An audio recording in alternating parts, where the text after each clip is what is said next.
kilos. Feel the kilos. See how this you feels. got to look at the total as well. Yeah, he's got a big arch, very, very flexible.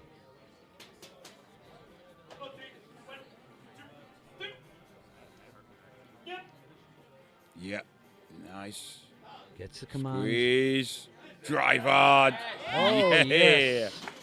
He's Another on 2.5, Rolf? Yes, certainly. Hello, I'm Coach Denan, and today I'm going to be teaching the bench press. And I'm sure most of you guys know what a bench press would look like. And it's commonly you can see it in your social media, through Instagram, and you can most commonly found it in powerlifting, where you see those guys benching really heavy weight with like a really exaggerated arch. But it's good to understand that bench press is also primarily a muscle building and strength exercise for your chest. So it's not only a skill that is performed in powerlifting, but also muscle building and strength building exercise for the majority of the population. So as I mentioned before, it's a skill. So a skill needs practice, and obviously today I'm going to be teaching you some of the cues that you can adopt into your bench press, such that you can keep practicing and get better at it. And it's also good to understand that the bench press for me is gonna look different for someone else, but these are some of the common cues that I found that work for most people. Okay, now so we'll be looking at the set. Okay, so for the setup, we'll be looking at the head first. Ensure your head is on the bench at all times, and follow down to your shoulder blades. You can see here, it's a clip of me depressing and retracting my scapula, slightly arching my back.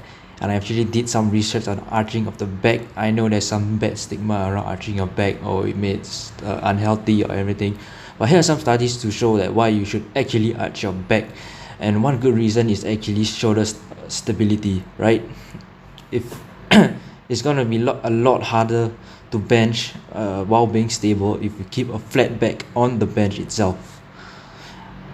And here's a slow motion version of me retracting and depressing my scapula. And now for the grip width, you can see from this video, I actually did slightly wider than shoulder width, which is what I recommend for most people. And although there are some outliers, like people with really long limbs, maybe they can go slightly wider. But according to this research, 1.5 times of biacromial width is recommended, which is slightly wider than shoulder width, so 1.5 times your shoulder width. And here is just a foot placement. I personally, I've used a flat foot on the ground, but there are some powerlifters who do tend to leave their heels off, which is normal. And now for the execution phase. So for the execution phase,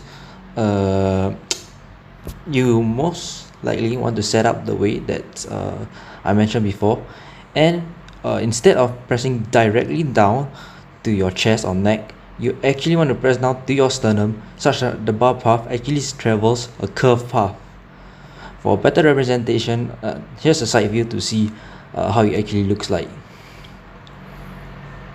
A cue that I like to use is to push the bar away from your body, instead of thinking of it as dropping it down to your chest and just pushing it up.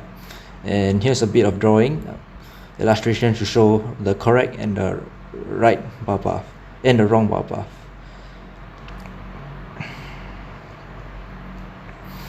You can also see that my joints are always stacked during the bench press, such that my wrist is not flex or extended. A cue that I like to use for this is to punch to the skies, such that your knuckles will always point straight up. So that's it for this video. For beginners to practice the bench press, usually it can take a more linear progress approach to training a bench press, where you can continuously progress throughout the weeks. Like this week you do maybe 20 kg bench press, just the bar alone. Then you can keep on adding maybe 1 kilos a week every week. Maybe for your intermediate and advanced lifter, you're gonna have to implement some sort of periodization, which is a whole complex system on itself.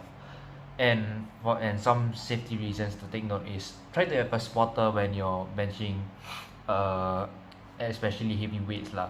but obviously we are not gonna be privileged enough to have a spotter every time we train the bench press.